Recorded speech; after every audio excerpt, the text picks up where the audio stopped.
करवा चौथ व्रत कथा। एक साहूकार के 7 लड़के और एक लड़की थी। एक बार कार्तिक मास की कृष्ण पक्ष की चतुर्थी को सेठानी सहित उसकी 7 बहुएं और उसकी बेटी ने माता करवा चौथ का व्रत रखा था। रात्रि के समय जब साहूकार के सभी लड़के भोजन करने बैठे तो उन्होंने अपनी बहन से भी भोजन करने का आग्रह किया। इस पर बहन ने अपने भाइयों से कहा, भाई, आज मेरा करवा चौथ का व्रत है। अभी चांद नहीं निकला है। चांद निकलने पर उन्हें अर्घ देकर ही मैं भोजन ग्रहण करूंगी। साहूकार के बेटे अपनी बहन से बहुत प्रेम करते थे। उन्हें अपनी बहन का भूख से व्याकुल चेहरा देखकर बहुत दुख हुआ। इस पर साहूकार के बेटे नगर से बाहर चले गए और वहां एक पेड़ पर चढ़कर अग्नि जला दी।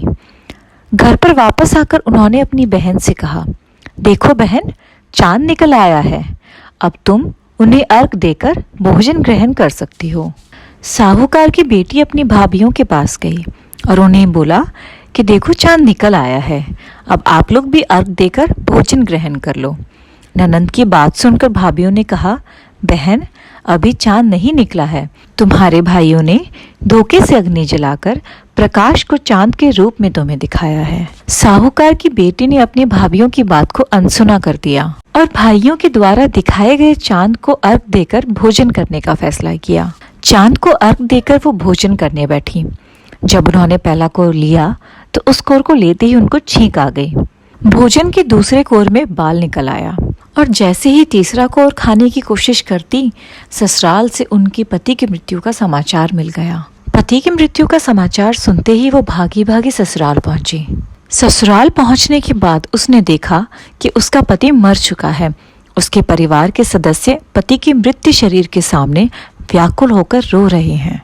अपने मृत पति को देखकर साहूकार की पुत्री का रो रोकर बहुत बुरा हाल हो चुका था। साहूकार की पुत्री की ऐसी हालत देखकर इंद्र और इंद्राणी उन्हें सांत्वना देने के लिए साहूकार की पुत्री के पास पहुंचे। उन्होंने बताया, माता करवा चौथ का व्रत गलत तरीके से खोलने की वजह से उसके पति की आज यह दशा हुई है। साहूकार की बेटी को अपनी गलती का एहसास हुआ और उसने फैसला किया कि वह अपने पति का अंतिम संस्कार नहीं होने देगी और अपने सतीत्व से उन्हें पुनर्जीवित करके दिखाएगी। माता करवा चौथ से क्षमा मांगते हुए उसने फैसला किया कि आने वाले हर चौथ को वह व्रत रखेगी। वह अपने पति के शव के साथ एक अलग से कुटिया में रहने लगी और अपने पति की जी जान से सेवा करने लगी। हर मास के चौथ पे वह व्रत रखती और माता करवा चौथ से अपने गुनाहों की क्षमा मांगती। 1 साल बाद फिर से माता करवा चौथ का व्रत आया। साहूकार की बेटी ने पूर्ण श्रद्धा के साथ व्रत किया। व्रत करने के बाद चंद्रमा को अर्घ दिया और माता करवा चौथ से अपने पति को पुनर्जीवित करने की प्रार्थना करने लगी।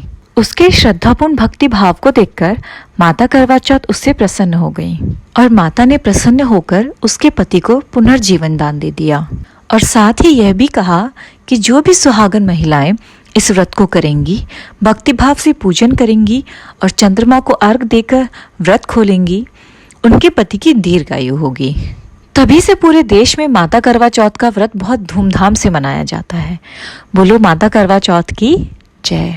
किसी भी प्रकार की गलती के लिए हमें क्षमा कीजिएगा और अगर आपको ये कथा पसंद आई हो तो हमें सब्सक्राइब कीजिएगा, शेयर कीजिएगा, लाइक कीजिएगा।